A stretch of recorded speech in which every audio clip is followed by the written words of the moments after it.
ছোটবেলায় আগে এইরকম করে কলাপাতা দিয়ে ঘর বানিয়ে পুতুলের বিয়ে দিতাম, আর প্রত্যেকের বাড়িতে থেকে চাল মরিচ তুলে এনে তারপর সেই কলাপাতার ঘরের মধ্যে খিচুড়ি রান্না করে খেতাম। আজকে এইগুলো দেখে মনে হচ্ছিল সেই ছোটবেলায় ফিরে গেছি। আজকে যেহেতু শুক্রবার ছিল, সবার স্কুলই বন্ধ ছিল, এই জন্য আমার ভাইয়ের ছেলে মেয়েরা মিলে আজকে চড়ুই ভাতি খাবে, সাথে কলাপাতা দিয়ে ঘর বানিয়ে পুতুলের বিয়েও দিবে। সেজন্যই আমাদের বাড়ির পেছনে যে কলা গাছগুলো ছিল সেইখান থেকে কলাপাতা নিয়ে আসছিল ঘর বানানোর জন্য। আর এদিকে তো ঘরে খুঁটি বানানোর জন্য বাঁশের যে কঞ্চি আছে সেইগুলো কাটা হচ্ছে। এই যে আমার ছোট ভাস্তিটা, সে তার মেয়েকে বিয়ে দিবে, এই জন্য গাছ থেকে ফুল নিয়ে যাচ্ছিল। ঘর বানানোর জন্য হাতে হাতে সবাই মিলেই কাজ করছিল।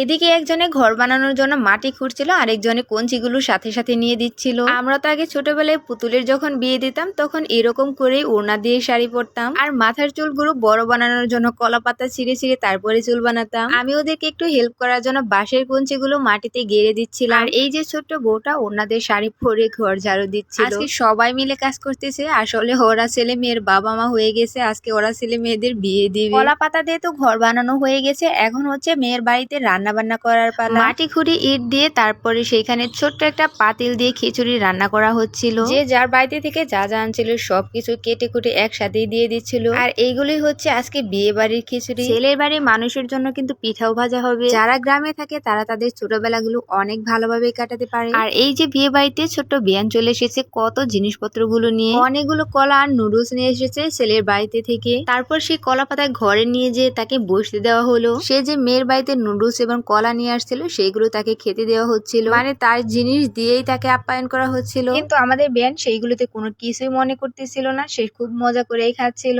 এদিকে তো আমি তাকে পানি দিতে যে পানি ফেলে দিচ্ছিলাম, তারা অনেকটুকু খাবারই নষ্ট করে ফেলছিলাম। বিয়ানের বাড়িতে অনেকগুলা হাঁস মুরগি আছে, এই জন্য সে তার জামাইকে ভুলে রেখে আসছে। বিয়ান তার জামাইকে ভুলে রেখে আসছিল, এজন্য ফোন দিয়ে খেয়ে বলে সেটা একটা ফোন দেন এবার কোন আশবন্দি করে রেখে তারপরে এবার কোন আশবন্দি করে কোন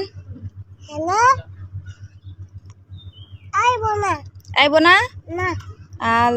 এই হচ্ছে বিয়ানের ঘটনা, মানে এমন বাড়িতে মেয়ে বিয়ে দিচ্ছি যে বাড়িতে শাশুড়ির কথাই শেষ কথা। এইদিকে তো আমি আমার বিয়ানকে ভুলে ভালে তার কাছ থেকে নুডলস গুলো খেয়ে নিচ্ছিলাম। আমি শুধু এখন না, প্রায় সময় এরকম করে থাকি। কখনো কখনো তো আমি জিনিসগুলো কিনে এনে তারপর ওদের হাতে দিই, আর সেইখান থেকে আমি ওদেরকে ভুলে ভালে জিনিসগুলো খেয়ে ফেলি। আর আমার বিয়ানটা কথার ধান্দায় চলে গেছিল, তাকে যে এরকম ভাবে ভুলে ভালে খেয়ে নিচ্ছিলাম সে বুঝতেই পারছিল না। আরেকদিকে বাবুর্চিরা বিয়ে বাড়ির জন্য রান্না বান্না করছিল, আর এদিকে আমার বিয়ানকে নিয়ে গপ্প করতে করতে তার জিনিসগুলো খেয়ে ফেলছিলাম। বিয়ে বাড়ির রান্না বান্না প্রায় শেষ হয়ে গেছে, এখন খিচুড়িগুলো নামিয়ে তারপরে বেড়ে নিচ্ছিল। আর কলা পাতার ভেতরে বসে আমাদের বিয়ানটা শুধু খেয়েই যাচ্ছিল। এই খিচুড়িগুলো রান্না করার জন্য ওদেরকে কিন্তু কেউই হেল্প করে নাই, ওরা নিজেরা এত সুন্দর করে খিচুড়ি রান্না করে ফেলছে। যেভাবে পারে ওইভাবে রান্না করছে, কিন্তু কালারটা কিন্তু মাশাআল্লাহ অনেক সুন্দর হয়েছে। খিচুড়িগুলো রান্না করা শেষ হয়ে গেছে, এখন যে বাকি রান্নাগুলো আছে সেগুলো করে নেবে। আজকে তারা মেহমানদের জন্য তালের পিঠা বানাবে। প্রথমে চালের গুঁড়া তাল সবকিছু একসাথে দিয়ে তারপরে চিনি দিয়ে দিয়েছিল। এরপরে খেলনা একটা বাটির মধ্যে সরিষার তেল গরম করে নিচ্ছিল, সেইখানে কত